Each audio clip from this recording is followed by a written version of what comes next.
Here we go. Welcome to Porch Play Chats, sponsored by the American Association for Promoting the Child's Right to Play, or more affectionately named IPA-USA. IPA-USA is the USA affiliate of the International Play Association. As part of our efforts to promote play, we're happy to introduce our Porch Play Chats. These are conversations that focus on a wide range of topics from experts that are just as passionate about play as we are. I'm Deb Lawrence, president of IPA USA, and with me on the porch is Lisa Murphy. Hi, Lisa. Hello, thank you. Nice to see you all again. And you can find the latest Porch Play Chats and learn more about IPA USA by visiting our website at IPAUSA.org. And up in that top right-hand corner is our YouTube, Facebook, and Instagram pages that you can just click on. So joining us on the porch today is Denisha. And Denisha, give me just 1 second. I have to get up here. Denisha Jones is the director of the Art of Teaching, a graduate teacher education program at Sarah Lawrence College. So we need to talk more about that. She's also the co-director of Defending the Early Years, a true play advocate who believes that a focus on play in early childhood education can save the world. And boy, do we agree with Denisha's stance on that. So today, Denisha's going to talk to us about play as freedom, play as liberation. And so, Denisha, my question to you is, what is true play in your definition? Thanks, Deb. Hi, Deb and Lisa. So great to be on with you guys. Thanks for having me. So I was introduced to True Play when I started learning more about the approach to play from Angie, China. We call it the Angie Play philosophy. If you're not familiar, it's a region in China about 3 hours outside of Shanghai, so it's kind of rural. And Miss Cheng has been in charge of their kindergartens, which are what we would consider publicly funded preschools for 3 to 6 year olds, are kindergartens in Angie. And I started a group as a fellowship where we were studying Angie and the principles, and then we traveled there for the first International True Play Conference. And so I define play on a continuum. To the far right side, there is zero play. Children are not allowed or not encouraged to play. I mean, children will find time to play, but they're not encouraged and they're not supported and given the resources. And then true play to the far left, right, where they're allowed to learn and engage in play, meaning they have ample amount of time and they have materials that are open-ended, right? They don't have a functional use, and so that they can use those materials to really stretch their imagination. I think loose parts play is a part of free play. There are just so much that's happening around that. So I think it all fits in, and there's like play-based learning, and the play that we do, which is like go to your center, play with these limited materials like I tell you to do in this way. That is play, but it's not what I would consider to be true play. Oh boy, do I agree with you. And where they think they're doing centers, but they rotate every 15 minutes, right? And we think that is play when I don't. No, I don't either. Me either. So I went on, I think it was at the Play First Summit, the conference that was in the summer, where I had been introduced to Angie Play earlier, but I hadn't been to their website or seen anything. But Ms. Chang was one of the presenters at at the Play First Summit, and her presentation was so powerful that it is something that I'm going to talk about on the Play Talk blog that's on the IPA USA channel. But can you talk to us about what you saw there that was evidence of true play that you're talking about, not just what we think is play, where we say, oh no, only 3 people can play at the sensory table, or only 2 people can be in the dramatic play corner, which is not true play, right? But can we Pause. Okay, so Denisha, I have a question about Angie Play and what you actually saw that made you define it as true play. Yeah, so it was really breathtaking. I saw one is the environment, just the openness of the environment, and the materials and the space. It's so they're huge. Some of these kindergartens serve, 15 children to 150, right? So they're Mm-hmm. huge spaces. What I saw when I watched the children was this deep engagement in what they were doing because there was a lot of time. We did observations. We were there for about 3 hours, and the kids were playing for the majority of that, maybe 2.5 hours. And so I rarely see that kind of just uninterrupted time to just play. And so they seem to be in groups in specific places, but we ask the teachers, are they allowed to leave? And they say, yes, they can come to us and say, we want to go over there where maybe another class is, right? So they had the freedom to kind of move around in what they were doing, but a lot of them stayed with their group, right? And so, and there was just, that's when I started to recognize this freedom, right? Like it was just everywhere. One child was doing something that I thought wasn't safe, and he just kind of looked at me like, get out the way, I know what I'm doing. And he did it, and he did it again and again and again. So you saw children just kind of really drilling down deep into what they were doing. It wasn't just a one-time shot, and they built these elaborate structures with the materials that they had, and obstacle courses and all sorts of things. So you saw deep thinking, deep engagement in the work, and just this feeling of confidence, right? And so that's what felt so true about it, because yes, they could sit down and do play and a teacher would be there talking to them, but they didn't have to, right? It was true in the sense that they were doing something that they really, really felt like is how they wanted to spend their time. The other thing that I really noticed, when they come inside, they finish their play, they come inside, they do play stories. So they sit around and kind of draw pictures about their play. While they're playing, some of the teachers' sole job is to record and photograph the play. Other teachers are on hand in case they need a little safety, security. So then they come in from the play stories and they demonstrated this for us. So we're all sitting in a room watching this, and it's in the front of the room, there's like 10 little chairs, and the children are sitting in the chairs, and the teachers got their pictures up, the picture she took, and the video. And they're talking about it for about 45 minutes, right? Now, mind you, when you do an individual tour, you get an interpreter, so you would know what was happening. But we were in a very large group at a conference, so we just had to observe. So I don't know what's being said. But I go in to observe lots of classrooms, and I see kids sitting for what we call circle time. And I didn't see any of the normal behaviors you normally see in circle time, which is, stop poking me, move over, you're touching me, right? Because they're antsy. And these kids sat there and talked about their play. And you can tell their energy had decreased because they spent so much time outside that they were able to sit there and be really engaged, right? And so the teacher is having a 40-minute discussion, which you and I could have solved in 5 minutes. Why did the ball fall? Because the two pieces weren't actually connected and there was causing a gap in the structure. But she let them work that out. They talked about it. I mean, they kept coming up, pointing, giving examples, talking about, and they're done. And the next day they can start all over again. And so you saw all of those challenging behaviors that we see in young children when they don't have an opportunity to engage in true play are just gone. Those kids could have sat there all day. They were warm and sweaty. They were just talking, but they were focused. They were engaged. And so I think that's what makes it, to me, the sense of really true is that it comes from the child and it's from their heart. And it's really what they want to be involved in. Well, and I think what is really apparent is that the discussion was meaningful and relevant to what they just done for 2.5. I was just gonna say it was relevant, real, and meaningful to the children. They probably would have sat there for 4 hours, right? And the other thing I wanna circle back to, you implied it, Denisha, but I wanna clarify.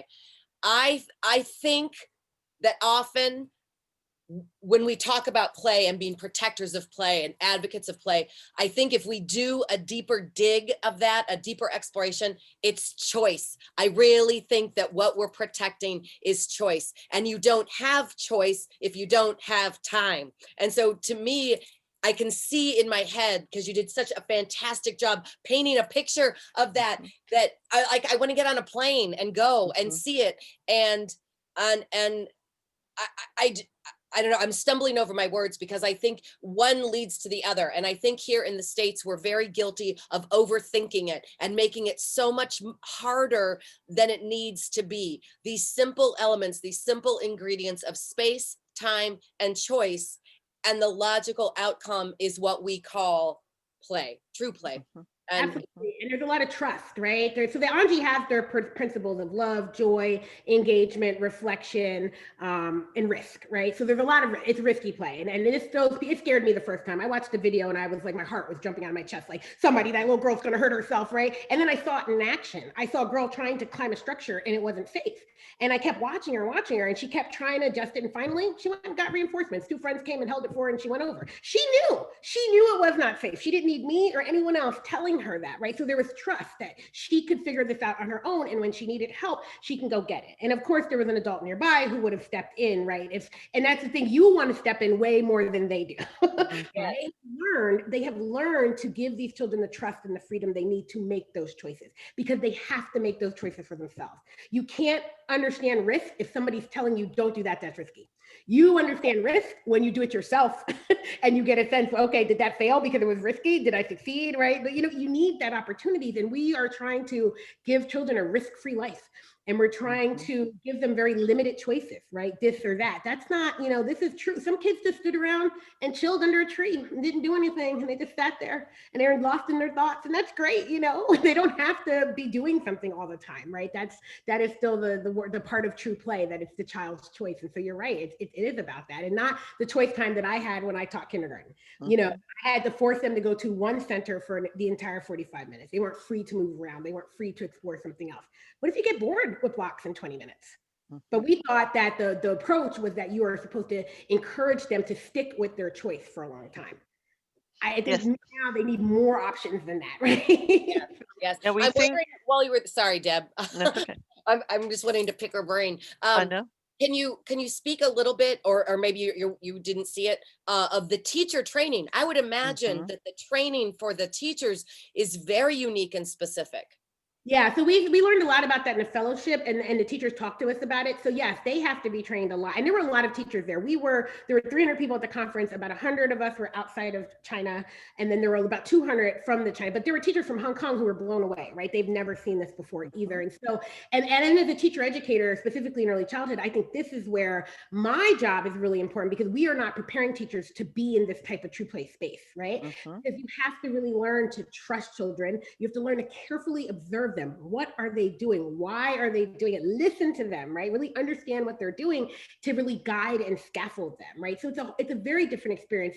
And Ms. Chang spoke about this a little bit at the conference, but the teachers spend a lot of time reflecting on children's play. They sit down with the play stories and the videos and they talk about it. They talk about what the children are doing. How can we extend this? How can we support this? If we made this change to the environment, would this further their thinking? What do they need to continue on in this activity, right? And so it's very deep, and that's also part of the freedom, right? The teachers are also free to see children as who they are, as capable, and what drives them, and not through, what are they learning? What do they don't know? What do they need to know, right? So there was freedom there, and that's also the liberation part. The teachers were liberated. They no longer saw the children as not able, not competent, not able to do anything. One of the great stories was they started, they go off to first grade, and so it's a big change there. So they brought some of the first grade teachers to the Angie preschools, and they were like, we couldn't imagine these kids could do this. So now you have them in first grade and you're not allowing them to do this. And now you see what they were doing for 2 or 3 years before they came to you. And those teachers are starting to realize we have to change our approach, because we are, we're hampering all what they were doing because we're approaching things very differently. And so it's really important that we just see the children, and the teacher training is very important. And I think that's, these reflective observations and having the time to just, all you do is observe. That's so important, but we don't really have time. We don't make time for that in a lot of programs in the United States. But then we pay the price for that later, right? We've got 1,000 behavior modification workshops that, if we were doing it right from the first place, we wouldn't need that. Yeah, absolutely. And we at Sarah Lawrence, our philosophy for our program comes from the Prospect School in Vermont, doing these child studies, right? Really getting to observe and know children deeply, right? And we prepare students to do that. It's a long process.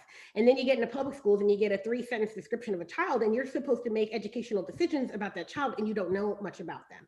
And it's difficult, right? I taught a course on special needs, and I gave them these really weak descriptions, and they're like, what is this? I'm like, that's the most of what you get on a child when you're getting a child. You get a 3 sentence description about who that child is. And you're going to get to know that child over time, but you got to start on day one. And this is all you have, right? And so that's a really big challenge, because we know that what we do is create an environment where we get to know children. So the first 3 months, we're just observing, we're just letting them play, we're getting to know them, but we don't have that luxury. And unfortunately, in kindergarten anymore, we definitely don't have that luxury. A lot of preschools are pulling away from that as well too.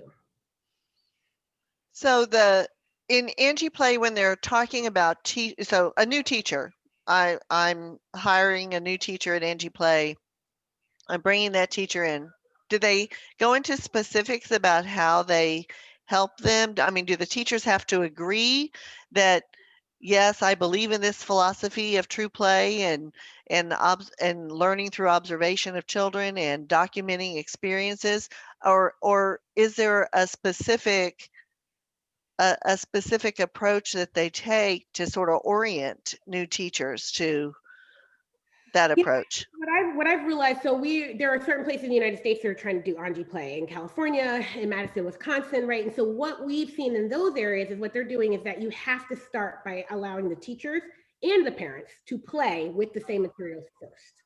You have to recapture that, because it's not until you are doing what the kids do does it all come back to you. You get flooded with remembering of how joyful play was, right? You have to do it yourself. So I think that the teachers there get to experience the materials and play with them themselves as well too. And then they understand a little bit why this is so important. It's like I was playing, we were all playing. There's this really cool like 4-corner log thing that you kind of balance on. That was like my favorite thing to get on with the kids, and like, because they're on one end and I'm on one end and we're trying not to fall off. And so you had to remember. And I was like laughing, I was coming down slides, like there was so much. They got me to jump off a structure. I tried to back up, like, I don't think I can do this. And the kids were behind me, egging me on, like, no, you're gonna. And again, peer pressure from a 3-year-old, right? Exactly, right? But they wanted me to get involved and to do what they're doing. So I think that's where we start with the teachers. They need to play with the materials. They need to play with the children in the materials as they get ready. And same thing with parents, because parents are not going to understand this. But if you have 2.5 hours to sit there and explore this stuff, and you get back into that sense of who you were, the child, and why learning was so much fun and why you enjoyed all this stuff, then you're more likely to see the value in it. So you do have to kind of pay attention to that. And the I think through of that awkwardness, right? That the initial 20 minutes when people are like looking like, what's the right way to be playing with these open-ended materials, because I've been so conditioned that there's a right or a wrong or a schedule, or don't bother starting because snack is in 20 minutes. I think we don't sit in that spot of uncomfort long enough, I think, to assist folks to getting to really starting to see the value of that level of free open-ended play. That's a tricky piece. Yeah, it is tricky. I mean, I think about my students and how we're preparing them for that, and it's different. I mean, they do have traditional structures, right? There's morning time, there's snack, there's lunch, there's all those things. But, there is a lot of play built in, but the role of the teacher shifts, right? You're no longer constructing these activities and these lessons and being teacher directed, right? You're just stepping back, and you have to learn, and you have to document what the learning that's happening. I think that's a very important piece, right? I'm tired of, training teachers to write lesson plans when I want you to just observe children and tell me what you saw. You are the educator. You're the one who should be saying, no, this child can do this, this, and that. I've seen them do it in these different ways, right? And you should be documenting that learning for other people instead of asking children to perform their learning on testing or whatever, right? It's the teacher's job. And I think it actually makes the teacher more of a professional, right? Because you're seen as your role is not to just passively instruct students on what to do and have them all make the same cookie cutter art projects, right? But you're really seen as almost like a child development specialist. You're observing, you're documenting, and then you're making decisions, you're reflecting about what to do next and how to bring them to other points, and you're scaffolding, and that's the beauty of it, and we do some of that, but in our environment, we send them out to schools that don't want that. They want them to teach a 45-minute lesson on whatever, and maybe if they're lucky, give them 10 minutes of free time, which is not the same.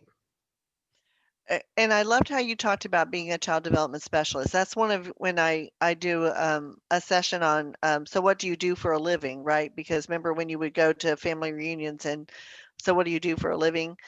They would say, I work with children, or I teach preschool, or whatever it is. And people would go, oh, And so I said, change what you're saying. You're a child development specialist. you're because we don't want you to be a teacher. We want you to be a facilitator, Facilitator and a guide. Yeah.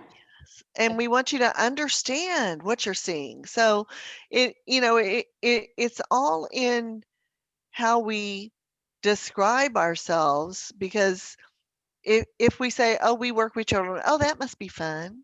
Oh, oh, you get to play all day. Trust me, this is hard work, right? We're not playing all day. As an adult, we're hopefully being very busy and intentional in scaffolding and extending play and building language and doing what we need to do. So I think that is a huge part of what we need to be doing. Yes, absolutely. Lisa, any final thoughts before I close this off? Well, when I first saw your description, the highlights of what Deb shared with me, I didn't link Angie with your use of true play. So my heart is, because I'm a part of that, the true play community as well. And I'm familiar with their work, and we've done some podcast recordings about it. And my heart is just leaping, because I didn't realize that you brought that, passion and knowledge and connection to Angie Play to the table, so to speak. And so it was nice to hear you talk about it.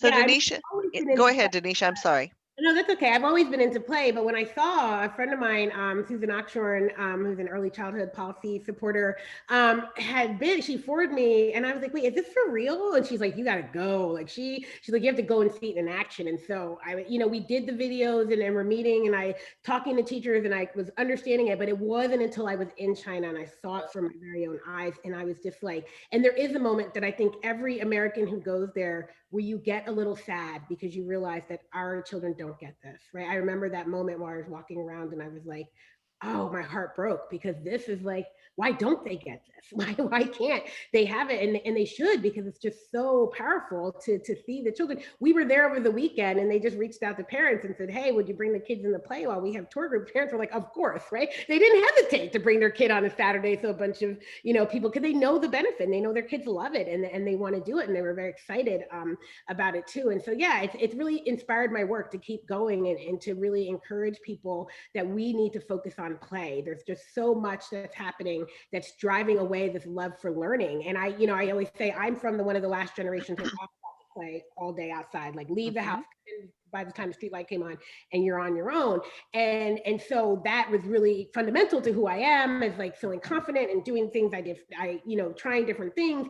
And kids are not getting that. And they're not, they come to school and they don't have that drive for learning. And that doesn't come from learning in school. It comes from play, because play is learning, right? And so I always was hungry for school and for knowledge, because I had this drive. And I think, we just do our children a disservice when we don't focus on that. And so, yeah, that's why I think it could actually save the world. If every child had that opportunity for that type of play experiences, we only know where we might be, right? We might be in a very different situation today. And Denisha, I've done work in China working with kindergarten teachers in doing week-long professional development sessions with them on this very topic of play. And Angie Play is unique in China in their approach to early childhood education. And I'm glad that individuals in China have some place they can go and actually see what I talk about in action, because it's very difficult, right, to change perspectives and to change what your beliefs and values are, because you experience those same beliefs and values that you're now doing to children in kindergarten. And I always say to folks, I've never seen such a hard working group of professionals, of teachers who were passionate about what they were doing, who love children, who are dedicated to every child being successful. But when it comes to play, there was a disconnect, which I see everywhere I do a session. What I believe and what I value and what my philosophy isn't really what I'm practicing in a classroom. And so I'm glad that Angie Play exists in China, so that people can actually see it in in a real experience. I think that's really important. I think it also allows people to, and this is a whole other conversation, but it allows people to come to terms with the fact that they might not be as big of advocates of play as they say. And I think that's kind of a, you got to make peace with that at some point. We're all, standing around waving banners, got our signs and got our hashtags and our bumper stickers and our shirts and play, play, play, play. And then you're faced with this and you're like, oh, ooh, if I'm saying that I'm such a big believer, why is this bothering me? And I love unpacking that. Yeah. We did some work with Chelsea Bailey, and she called it pushing up on your edges.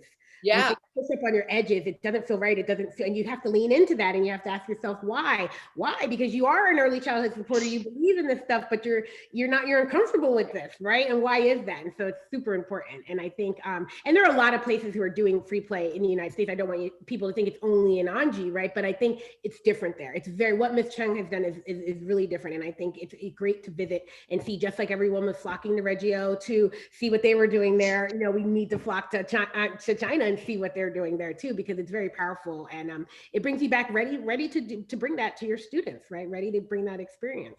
So Denisha, I think that's the next Porch Play Chat that we do with you. And if you wanted to invite the person that you're doing that work with, I think that would be an incredible conversation to sort of help us recognize that there are some barriers in place between what we believe and what we practice. And why is that? And how can we dig a little deeper into that? So for more information on other Porch Play Chats or to join IPA-USA, please visit our website at IPA-USA.org. And until next time, keep playing. Thanks, Denisha. Thanks, Denisha.